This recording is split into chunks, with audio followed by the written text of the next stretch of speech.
প্রিয় দর্শক, আমাদের পেজটা ফলো দিয়ে পাশে থাকুন। আজকের পর্বটা একটু অন্যরকম। আজ আমরা শুনব এমন এক বাস্তব অভিজ্ঞতার গল্প, যেটা শুনলে হয়তো রাতের পরে একা কোথাও ঘুরতে ইচ্ছে করবে না। গল্পটা শুনব আবির ভাইয়ের মুখ থেকে। ঘটনাটা তিনি শুনেছেন তার বন্ধুর ছোট ভাইয়ের কাছ থেকে। কথার ব্যাপার কি জানেন? এই ঘটনা জানার পর আমি আর রাতে কোথাও বেড়াতে যাই না। আপনি তো আমার আর আমার দর্শকের মনে ভয় ধরিয়ে দিলেন। এই আলোটা একটু কমিয়ে দাও। ওকে, ঠিক আছে, চলবে। তাহলে শুরু করা যাক। ঘটনাটা প্রায় ২৫ বছর আগের। আমি নিজের চোখে দেখি নাই, আমার আপন বড় ভাইয়ের মুখে শুনছিলাম। তখন আমার বয়স ১০ বছর হবে। আমরা চাঁদপুরে থাকতাম। সেই রাতের গল্পটা আজও যখন মনে পড়ে গা শিউরে ওঠে। আমার বড় ভাই তখন ঢাকায় চাকরি করত। ছোট একটা প্রাইভেট অফিসে কাজ করত সে। ঢাকার জীবন তখনও এত ব্যস্ত না, কিন্তু গ্রাম থেকে শহরে কাজ করতে যাওয়া মানুষের সংখ্যা তখনও বেশি ছিল না। সেদিন বিকেলের দিকে হঠাৎ অফিসের মালিক বলল, কালকে তুমি ছুটি নিও, তোমার কাজ শেষ। বড় ভাই বলছিল, তখন তার মনে এত খুশি লাগছিল যে কি বলবো। অনেক দিন বাড়ি যাওয়া হয়নি। মা, বাবা, আমরা ভাই বোন সবাই গ্রামের বাড়িতে। সে বলল, স্যার, তাহলে আমি আজকেই রওনা দেই? মালিক বলল, যাও, সমস্যা নাই। বড় ভাই বলছিল, আমি তখন এত খুশি যে মনে হইতেছিল এখনই ওরাল দিয়া বাড়ি চলে যাই। কিন্তু ঢাকা থেকে বের হতে হতে রাত হয়ে গেল। বাসের জ্যাম, রাস্তার ঝামেলা সব মিলিয়ে যখন চাঁদপুরের দিকে নামল, তখন প্রায় ১০টা বাজে। আজকের মতো তখন এত আলো, এত দোকান, এত লোকজন ছিল না। বড় ভাই বলছিল, রাত ৯টা-১০টার পর গ্রাম পুরা নিস্তব্ধ হয়ে যেত। মানুষ তখন দরজা লাগায়া ঘুমায়। বাস থেকে নামার জায়গাটা ছিল বাজারের একটু বাইরে। সেখান থেকে আমাদের বাড়ি যেতে হলে একটা কাঁচা রাস্তা ছিল। গাড়ি ঢুকত না, হাঁটতেই হতো। আর মাঝখানে একটা জঙ্গল ছিল। জঙ্গলটা ঘুরে গেলে প্রায় ১ ঘন্টা লাগে, কিন্তু জঙ্গলের ভেতর দিয়ে শর্টকাট রাস্তা ছিল। ওটা ধরলে আধা ঘন্টার কম সময়। বড় ভাই দাঁড়িয়ে ভাবতেছিল, কোন দিক দিয়ে যামু। রাত তখন গভীর। চারপাশে কুকুরের ডাক, ঝিঝি পোকার শব্দ। আকাশে মেঘ ছিল, চাঁদও ঠিকমতো দেখা যাচ্ছিল না। সে বলছিল, আমি তখন ভাবলাম আল্লাহর নাম লইয়া শর্টকাট দিয়া যাই।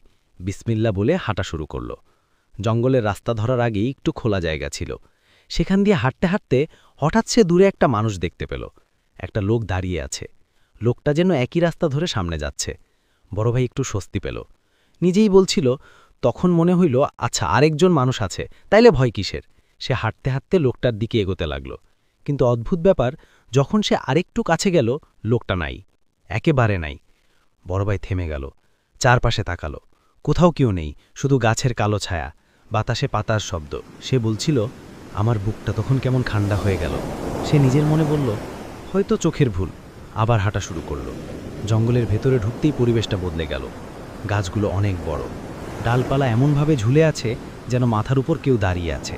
চারপাশে কাদামাটির গন্ধ, মাঝে মাঝে অদ্ভুত শব্দ, কোথাও ডাল ভাঙার আওয়াজ। বড় ভাই বলছিল, মনে হচ্ছিল কেউ যেন আমার পেছনে হাঁটতেছে। সে কয়েকবার পেছনে তাকালো, কেউ নাই, কিন্তু পায়ের শব্দ যেন দুইজনের। সে তখন নিজের সাথে নিজেই কথা বলতেছিল, না না, ভয় পাইলে চলব না। হঠাৎ মনে হলো কেউ ফিসফিস করে ডাকছে, খুব আস্তে। এই, সে থেমে গেল, চারপাশে তাকালো, কেউ নেই, কিন্তু আবার এই। বড় ভাই বলছিল, আমার গায়ের লোম তখন দাঁড়িয়ে গেছে। সে হাঁটা বাড়িয়ে দিল, কিন্তু জঙ্গল যেন শেষই হচ্ছে না। রাস্তা চিনতে পারছে না, এইদিকে ওদিকে ঘুরছে, একই জায়গা বারবার সামনে আসছে। সে বলছিল, মনে হইল আমি ঘুরতেছি, কিন্তু রাস্তা আগাইতেছে না। হঠাৎ আবার সেই লোকটাকে দেখতে পেল, এবার একটু দূরে, একটা গাছের পাশে দাঁড়িয়ে। বড় ভাই ডাক দিল, এ ভাই, দাঁড়ান। কোনো উত্তর নেই। সে দ্রুত হাঁটতে লাগল, কিন্তু কাছে গিয়ে দেখল আবার কেউ নেই। এইবার সত্যি তার গা ঠান্ডা হয়ে গেল। তার মনে হচ্ছিল কেউ তাকে নিয়ে খেলছে, কেউ যেন তাকে জঙ্গলের ভেতর ঘুরাচ্ছে। সে বলছিল, আমি তখন বুঝলাম কিছু একটা ঠিক নাই। বাতাস হঠাৎ ঠান্ডা হয়ে গেল, গাছের ডালগুলো দুলতে লাগল।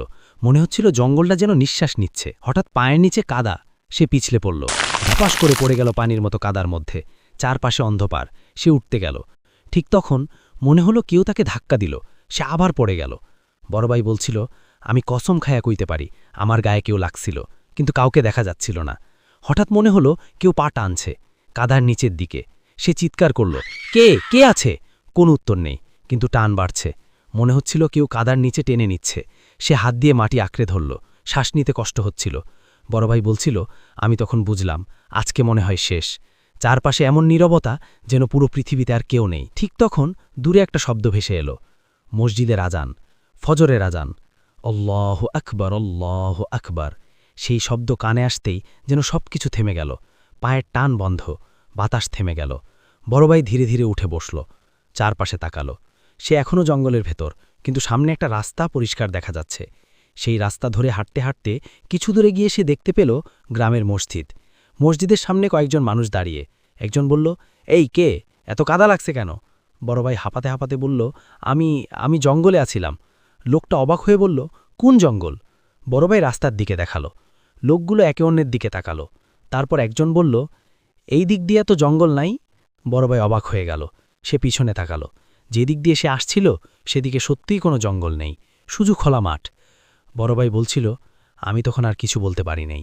সেই দিন থেকে সে আর কখনো রাত করে ঢাকা থেকে বাড়ি আসে নাই। আজও যখন সেই রাতের কথা মনে পড়ে, সে শুধু একটা কথাই বলে, সেই জঙ্গলে আমি একা ছিলাম না, কেউ একজন পুরো রাত আমার সাথে হাঁটতেছিল, কিন্তু সেই কেউটা কে ছিল সে আজও জানে না। আর বড় ভাই বলতো, সেই লোকটা যাকে সে বারবার দেখছিল, শেষবার যখন মসজিদের সামনে পৌঁছায় এক ঝলক মনে হয়েছিল মসজিদের দেয়ালের পাশে ঠিক সেই লোকটাই তাকিয়েছিল তার দিকে। তারপর হাওয়ার মতো মিলিয়ে গেল। এই কথা বলার সময়ও বড় ভাইয়ের গায়ের লোম দাঁড়িয়ে যায়, আর আমারও।